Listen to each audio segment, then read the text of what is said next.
Welcome to Strange History. This season, we're talking about science, space, archaeology, and, well, really anything science. Today, we delve into something that crosses the boundaries of science, and it touches on spirituality.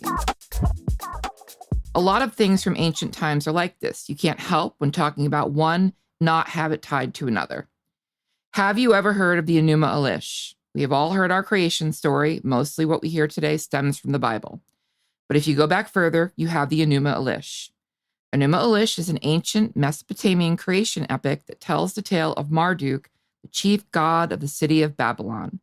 He defeats the elder goddess Tiamat and brings order to chaos and thus becomes Lord of the gods of heaven and earth. The title of the poem comes from the first line of the work and translates to when on high or when above.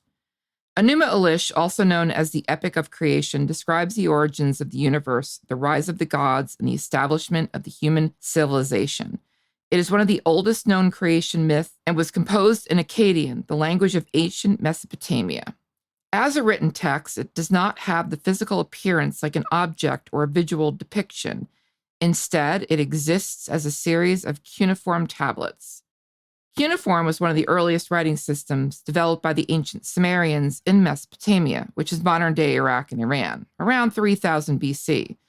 It consisted of wedge-shaped marks made on clay tablets using a stylus. The tablets were typically rectangular in shape and varied in size, depending on the content being recorded. It was created in Akkadian, a Semitic language, and it was inscribed on several clay tablets. The number of tablets and their arrangements can vary, but generally the story is divided into 7 tablets. Each tablet contains multiple columns of cuneiform script. Various cuneiform tablets containing fragments or complete versions of the text have been discovered by archaeologists. These tablets are typically housed in museums or private collections, where they are preserved and studied by experts in the field of ancient Mesopotamian history and culture. It's worth noting that the physical appearance of the Enuma Elish tablets can vary. Some tablets are in better condition than others, and they exhibit signs of wear and damage due to their age and conditions in which they were preserved. Nonetheless, these tablets serve as important artifacts that provide insights into the ancient Mesopotamian beliefs and cosmology as expressed in the Enuma Elish. Let's talk about the discovery and the significance. The Enuma Elish was discovered on 7 clay tablets in the ruins of the ancient city of Nineveh in present-day Iraq in the mid-19th century. The tablets date back to the 7th century BC, but the epic itself is believed to be much older, possibly originating from the 18th century BC during the Babylonian period. The significance of Enuma Elish lies in its insights into the religious beliefs and cosmology of ancient Mesopotamia. It is a creation myth. The epic begins by describing a primeval chaos consisting of salt water, Apsu, and fresh water, Tiamat, symbolizing the mingling of the cosmic elements. From their union, gods and goddesses are born. However, the younger gods become noisy. Go figure. And Apsu decides to destroy them. His plans are revealed to A, the god of wisdom, who kills Apsu in self-defense. But then comes Tiamat's revenge. Tiamat, the mother of the gods, seeks vengeance for Apsu's death. She creates an army of monsters led by her new consort, Kingu. The gods, fearing Tiamat's power, struggle to find a champion to confront her. In steps Marduk in his rise to power. The gods elect Marduk, the god of Babylon, as their champion. Marduk agrees to fight Tiamat in exchange for the ultimate authority over all of the gods. He equips himself with powerful weapons, defeats Tiamat, and splits her body in 2, creating the heavens and the earth. Who is Marduk in the Bible? Marduk is chief god of Babylon. Marduk was the patron god of Babylon, the Babylonian king of the gods, who presided over justice, compassion, healing, regeneration, magic, and fairness, although he is also sometimes referenced as a storm god and agricultural deity. Next comes the creation of the world and humanity. Using Tiamat's remains, Marduk creates the worlds, establishes the order of the cosmos. He also forms humanity from the blood of Kingu to serve the gods.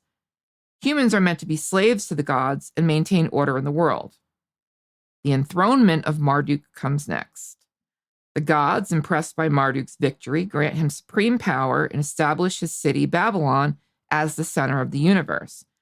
Marduk becomes the head of the pantheon and is revered as the supreme god of Mesopotamia. This creates ritual and cultic significance. The Enuma Elish likely served as a ritual and cultic purpose, reinforcing the authority of Babylon and its patron deity Marduk. It was recited during the Babylonian New Year festival, the Akitu, as a means of reaffirming the divine order and the legitimacy of the Babylonian kings.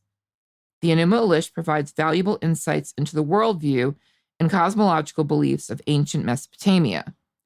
It reveals their understanding of the creation world, the role of the gods and the goddesses, the dynamics of divine power, and the establishment of societal order.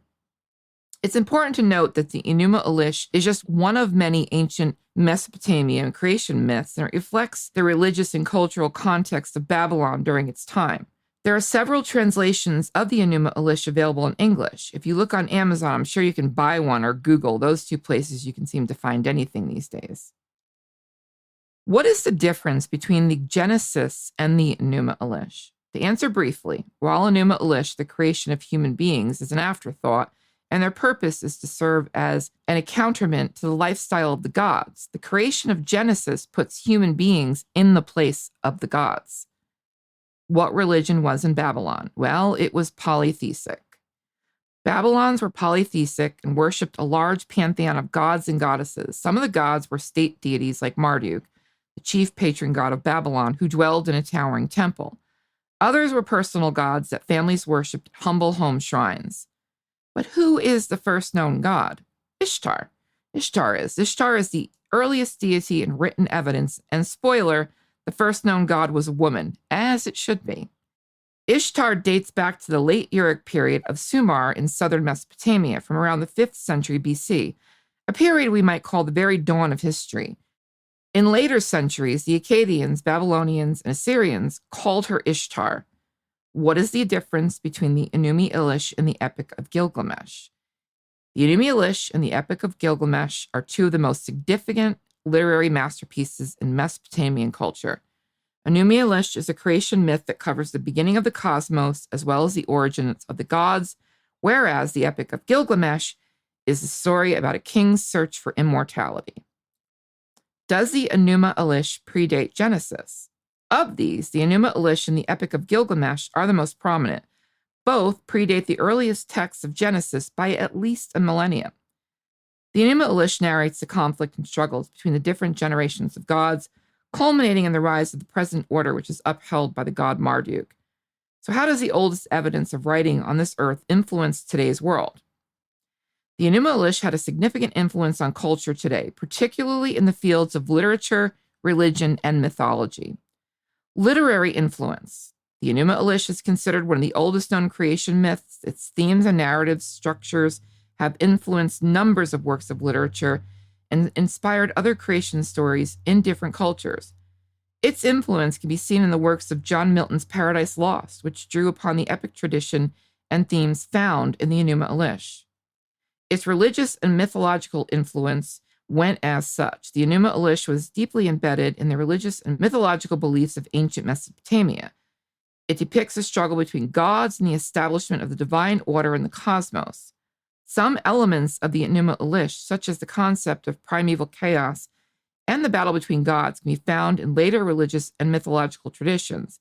For example, parallels have been drawn between the Enuma Elish and certain aspects of the biblical creation story in the book of Genesis. Understanding ancient Mesopotamian culture. The Enuma Elish provides valuable insights into the beliefs, values, and cosmology of ancient Mesopotamia. By studying this text, scholars have gained a deeper understanding of the worldview, religious practices, and social structures of this ancient civilization. The Enuma Elish helps us appreciate the rich cultural heritage of Mesopotamia and its contributions to human civilization. It also has a huge influence on comparative studies. Enuma Elish is frequently studied and analyzed in the field of comparative mythology. Scholars compare and contrast this creation myth with others from different cultures to identify common motifs and themes. This comparative approach enhances our understanding of the universal aspect of human mythology and the ways in which cultures cross time and space and have sought to explain the origins of the world. Overall, the Enuma Elish's influence extends beyond its original cultural context, shaping the broader tapestry of human literary, religious, and mythological traditions. It continues to be a valuable source for scholars and an intriguing subject for those interested in the ancient world and its enduring legacies. Next week, we delve into the oldest artifacts found in modern times that defy all we know, like the iron hammer that dates back 400 million years ago. Makes you wonder if we've just been here forever. Time goes on, stories get lost, history gets erased. Anyway, this has been another episode of the Strange History Podcast. Thanks to Spreaker for being the easiest and best podcast platform to use, and it's free. Check it out.